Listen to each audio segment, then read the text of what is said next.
Our parents play a significant role in shaping our life, and for Luke Hocking, this influence was present from a very early age. It all started when his father performed a magic trick for the young boy of just 6 years old. True to the craft, Luke's father would not reveal how the trick was done. And so began a lifelong fascination with the ancient art of magic. While a career from magic may seem improbable to most, an impossible occurrence in fact, Luke has gone from part-time magician and commerce graduate working in insurance to someone who now experiences the joy and the magic of a profession he truly loves. Having performed shows at the Melbourne International Comedy Festival, the Adelaide Fringe and the Melbourne Magic Festival, as well as having several top corporate clients, Luke now presents his show, titled Impossible Occurrences, to the people of Melbourne. Impossible Occurrences opened on the 4th of July and is currently booking until early September. Running each Friday night at 7:30 and 9:30 p.m, the show offers an intimate magical experience. With early response to the show extremely positive and full houses a frequent occurrence, you best book early and see this show before it disappears. Having seen Luke's show, it's not hard to understand its popularity.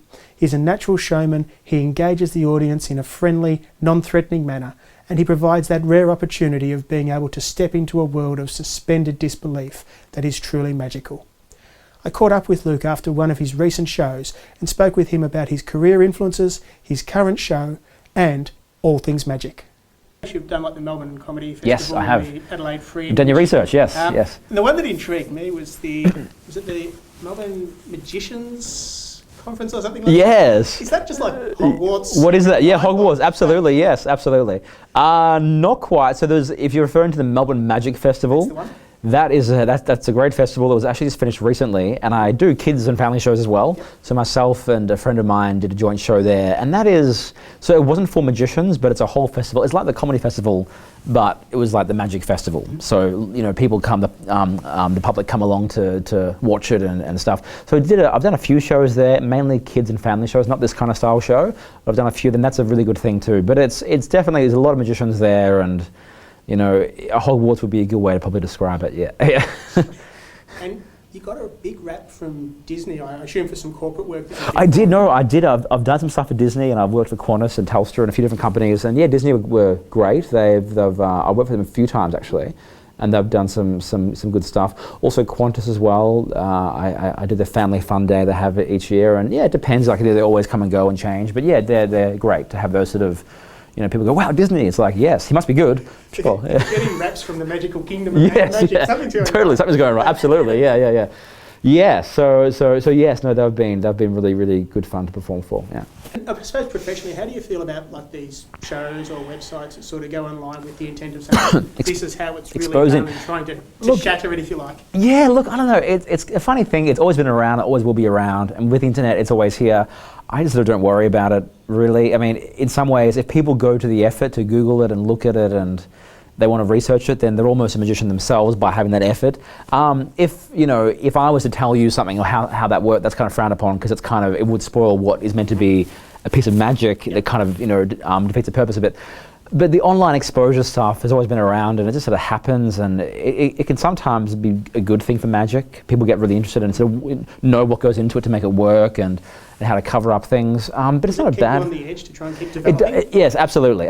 So there's a show called Penn and Teller Fool Us. You may have heard of that, where magicians go on there and they try and fool Penn and Teller. And there's exposure in that show as well. There's exposure all over the place. But you can always change things or rehash things or do a different method if you really want to try and hide it. But I mean, I'm sure people tonight would have seen stuff and knew how it worked, absolutely. But I mean, if you take that out of it, the secret's gone, it's still hopefully a good presentation and still a good bit or a good show. And that's what's always, if that's still there, then it's kind of okay if they know, I think.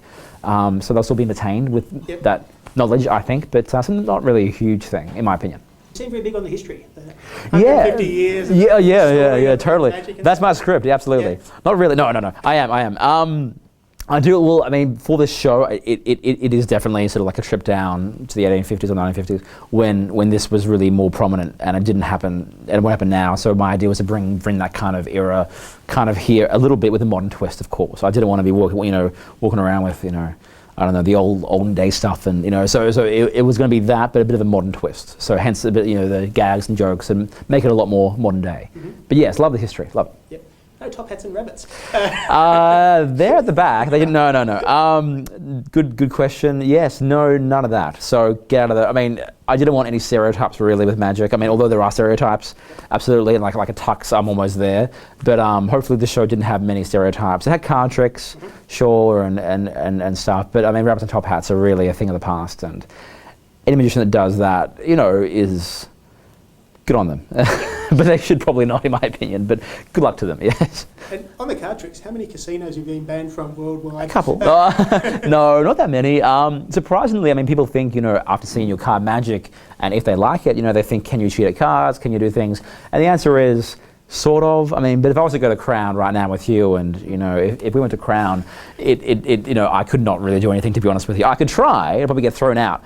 And but without holding the cards myself, I can't do much. Card counting, those sort of things you can do. I know of. I can not really do, but in reality, not really. Like I'll sort of go there and go, I'm with you. I'm sorry, I can't do anything. It was like a poker game with friends. Maybe I could do more, but generally speaking, I haven't been banned yet. But it's a good thing to say. Oh, you've been banned? No, I'm sorry, I haven't been. Just to let you down, I haven't been. I'm sorry.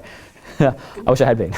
You must go through a ton of playing cards. I do. Do you have a playing card sponsor? Or? Oh yeah. There's a good source. So bicycle playing cards are the most common ones to use for magic. Mm-hmm. There's a number of different cards as well. Bicycle are the big ones in America that you can buy in a pharmacy anywhere. And they're harder to get here.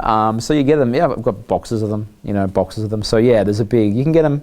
If you got the guy who does it. Yeah, totally.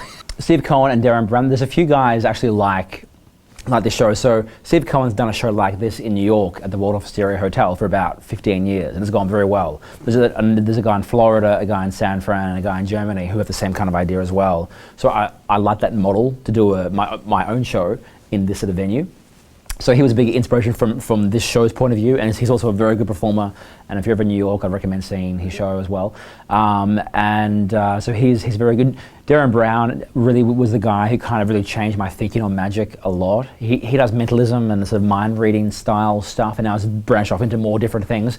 He's very, very good. He's not a magician per se, although he kind of is, but he builds himself more as a mind reader or mind or psychological illusionist, which I like that. That's kind of, for me, I like the magic still, so I sort of do that. But he's definitely a big inspiration. Copperfield is there as well, and obviously he's a big powerhouse of magic. And there's David Blaine and Dynamo, and there's Siegfried and Roy, and there's Penn and Teller and Chris Angel. All these big guys doing really good things. And the best thing is that they're all very different as well. You won't find two Copperfields really that often that are that big. So it's a good thing, and it's a lot of varied performers as well that also inspire me. But Darren and Steve are big ones for sure. Yeah. A website or I do. YouTube site that I do. If you go to impossibleoccurrences.com.au, that's my website for the show, and also lukehocking.com.au is my two websites that I have, and so you can book tickets to the show and come along that way. And there's also videos and YouTube links on those two sites. So impossibleoccurrences.com.au and lukehocking.com.au. So and that's where me. to from Melbourne? Where to from Melbourne? Well, hopefully I'd like to extend this and keep doing this, but I've got plans for the Adelaide Fringe and Perth Fringe and Melbourne Comedy next year, so hopefully I'll be around a bit. Yeah, hopefully. Well, thank you very much for your time. Thank you, Brett. It was a wonderful show. Thank you for coming. All the best for the rest of the season. Thank you very much. My pleasure. Thank you.